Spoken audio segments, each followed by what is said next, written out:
5 दिनों के भीतर श्रीनगर में बाबा बर्फानी की हिमलिंग जो है वह 90% से ज़्यादा पिघल चुकी है। वह तस्वीरें सामने आ रही है। देश भर में डिबेट हो रही है कि आखिर 5 दिनों के भीतर हिमलिंग का इतनी तेज़ी से पिघलना क्या कारण है। क्या जो डेवलपमेंट लगातार वहाँ पर हो रही है या इसके पीछे कोई और कारण हो सकता है। इस समय हमारे साथ में महंत श्री रामेश्वर दास जी है। इनसे ही बात करेंगे। लंबे समय से इन चीज़ों को देखते रहे हैं। बाबा अमरनाथ की यात्रा पर लंबे समय से सेवा भी कर रहे हैं, वहाँ पहुँचे भी हैं। महंत जी, क्या कारण है कि 5 दिनों के भीतर हिमलिंग का 90% से हिस्सा जो है वो पिघल जाना। देखिए, आप विचार करिए, आज से 50 साल पीछे को जाइए आप। 50 साल पहले कितने लोग जाते थे, चंद लोग जाते थे। वहाँ इस प्रकार का विकास भी नहीं था, लाखों की संख्या में लोग भी नहीं थे। जब लाखों लोग जाएंगे और उनको व्यवस्था देनी होगी तो व्यवस्थाओं में परिवर्तन तो आता ही है।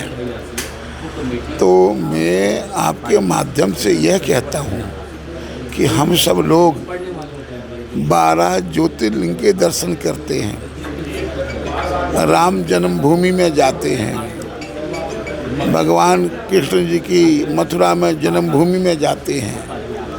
भगवान का प्रादुर्भाव त्रेता में हुआ, द्वापर में हुआ, और आज भी हम जाकर वहाँ उस रूहानियत सत्ता से की अनुभूति करते हैं।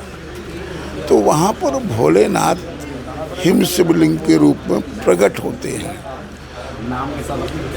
व्यवस्था के और क्लाइमेट के आधार पर समय से पूर्व वो अपने धाम में उस रूप में प्रस्थान कर जाते हैं जिस रूप में हम उनको जानते हैं। पर अनेकानेक रूपाय विष्णुमे प्रभु विष्णुमे, भगवान वहाँ उनका प्रकट होते हैं। वहाँ उन्होंने अमर कथा सुनाई है। ये हमारे लिए बहुत ही सम्मान और शांति का प्रतीक है, आध्यात्मिकता का प्रतीक है। वहाँ पर पहुँचना, उस भूमि में प्रणाम करना, वहाँ उस रूहानियत की ऊर्जा से ओतप्रोत होना, यही हमारे लिए मंगल है। तो ऐसा हम अंधविश्वास या समाज में कोई टूट फूट वाली बात नहीं करते हैं। बस उस ऊर्जा से ओतप्रोत होना, जिस ऊर्जा के लिए हम ललायत रहते हैं, वो ऊर्जा वहाँ सदा विद्यमान रहती है। उस ऊर्जा का और स्थान के मत्था टेकना और वहाँ पर पहुँचना ही हमारे लिए मंगल का विषय है। बहुत से श्रद्धालु ऐसे होते हैं जिनकी इच्छा होती है कि वह हिमलिंग को देखें। आपको लगता है विकास एक बड़ा कारण है, जैसे रोपवे की बात, रास्ते चौड़े करने की बात, बाल तक गाड़ियाँ पहुँचने के कारण ये चीज़ें परिवर्तन जो है वो आ रहा है। देखिए, पहले हमारा घर कितना छोटा होता था। एक छोटे से परिवार में हम 8-10 बच्चे होते थे। हमारे माता पिता दादा बुजुर्ग सब उसी में रहते थे। अब एक बड़ा भारी मकान होता है, इतने बेडरूम होते हैं, रहने वाला एक ही परिवार होता है। रोड कितनी होती थी, रोड कितनी बढ़ गई। तो जैसे जैसे आबादी बढ़ती है उसके अनुसार व्यवस्थाएं ही बढ़ती हैं। इसका ये मतलब नहीं है कि उस चीज़ को नुकसान पहुंचाने के उद्देश्य से वहाँ ऐसा काम किया जा रहा है। उस रूहानियत ऊर्जा से सारी मानव जाति ओतप्रोत हो, इसके लिए वो व्यवस्था प्रदान की जा रही है। तो जो आते हैं और चले जाते हैं, तो इसमें चलता रहता है प्रकृति का। मैं समझता हूँ कि लोग हर वर्ष जाते हैं और उस ऊर्जा से ओतप्रोत होने के लिए, उस ऊर्जा को लेने के लिए, जिसके लिए हम सब लोग कहा, लाली मेरे लाल की जिद देखो चित लाल, और लाली देखन में चली तो मैं भी हो गई लाल। उस ऊर्जा, उस शक्ति का अनुभूति के लिए मानव जाता है। तो मैं समझता हूँ पहले इतने लोग नहीं आते थे, अब इतने लोग आ रहे हैं। तो कुछ कुछ परसेंटेज लोग होते हैं जो नहीं भी आते हैं, परंतु मैं समझता हूँ उस स्थान की पवित्रता, उस स्थान में उस ऊर्जा की कमी या उस स्थान का महत्व कम नहीं है। इसलिए जो जिस भाव से आता है, कहा जाकी रही भावना जैसी, प्रभु मूरत देखी तन तैसी। जो जिस भावना से आता है उस भावना से उसको अनुभूति होती है। इसमें कोई, आप देखिए, आप जाएंगे शिवखोड़ी जाते हैं तो आप शिवलिंग विराजमान है, लोग 12 महीना जाते हैं, तो क्या इसका क्या मतलब। लोग बुढ़े अमरनाथ जाते हैं, भगवान भोलेनाथ एक पाषाण की शिला में समाहित हैं, वहाँ भी देखते हैं लोग।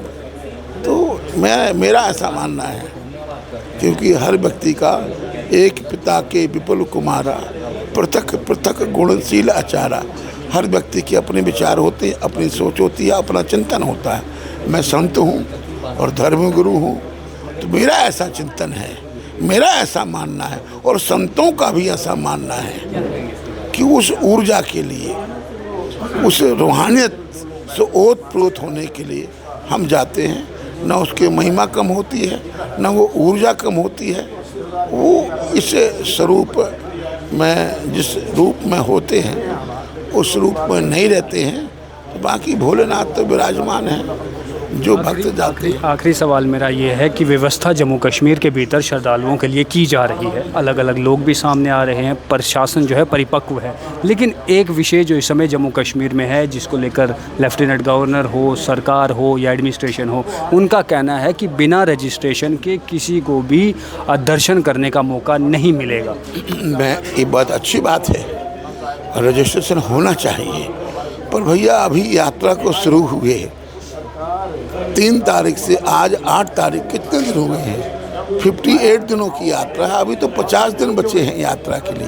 लेकिन लोगों को वापस भेजा जा रहा है, नहीं, रजिस्ट्रेशन वापस इसलिए भेजा जा रहा है, पर वो हमने प्रशासन को कहा है कि इस कमरे में, जैसे हमारे यहाँ 2000 व्यक्तियों की कैपेसिटी है और इस वर्ष 3500 लोग आए और हमने समाहित किया, तो अगर जहाँ 2 लाख 4 लाख की कैपेसिटी होगी वहाँ 10 लाख पहुँच जाएंगे, तो समस्या तो होगी।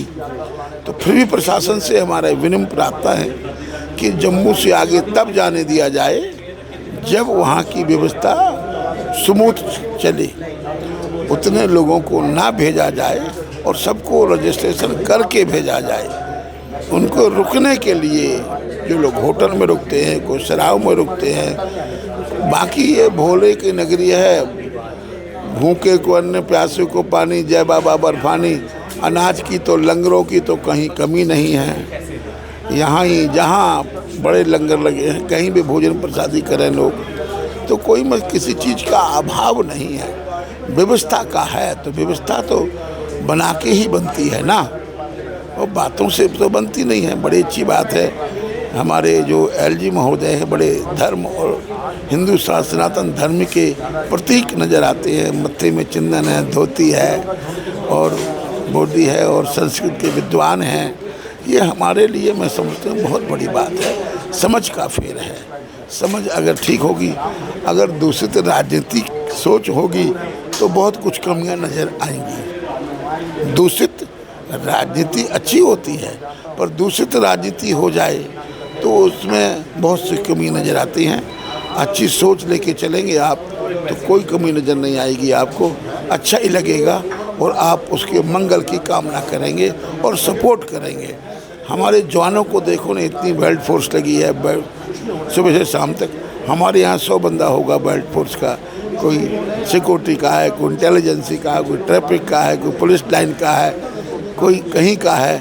तो ये बेचारे सेवा में लगे हैं ना, तो हमारे जैसे उनका शरीर है, हाड़ मास का शरीर है, वो सुबह से शाम तक लगे रहते हैं बेचारे, 2 बजे लग जाते हैं सभी लोगों। तो ये सेवा का कार्य है और हम सब लोगों को मिल के चलना चाहिए और मिल के काम करना चाहिए। जब हम सब लोग मिल, इस धार्मिक यात्रा में कोई राजनीतिक भाषा का प्रयोग नहीं करना चाहिए। मैं सभी से यह बात कहूँगा, चाहे वो किसी भी वर्ण और किसी भी धर्म और किसी भी राजनीति से ताल्लुक़ करता हो, हमको सपोर्ट ही करना चाहिए, तभी यात्रा ये मंगलमय होगी। जय श्री राम। राम। और देश भर में इस समय जो है वो डिबेट छिड़ी हुई है कि आखिर 5 दिनों के भीतर जो हिमलिंग जो है वो 90% से ज़्यादा पिघल गया है, उसके पीछे के क्या कारण हैं। आपको क्या कारण लगते हैं आप बताइए। लेकिन लगातार जो क्लाइमेट चेंज हो रहा है, बारिशें कम हो रही है, बर्फ़बारी कम हो रही है, उसका असर हमारे देवस्थानों पर भी देखने को मिल रहा है। लेकिन ऐसे में आप इस पर क्या सोचते हैं, कमेंट बॉक्स में लिखिए। आपको क्या लगता है, अब वह भी हमें जो है वो लिखकर बताइए। हमारे वीडियो जर्नलिस्ट गगनदीप के साथ मैं हूँ राजकुमार। धन्यवाद।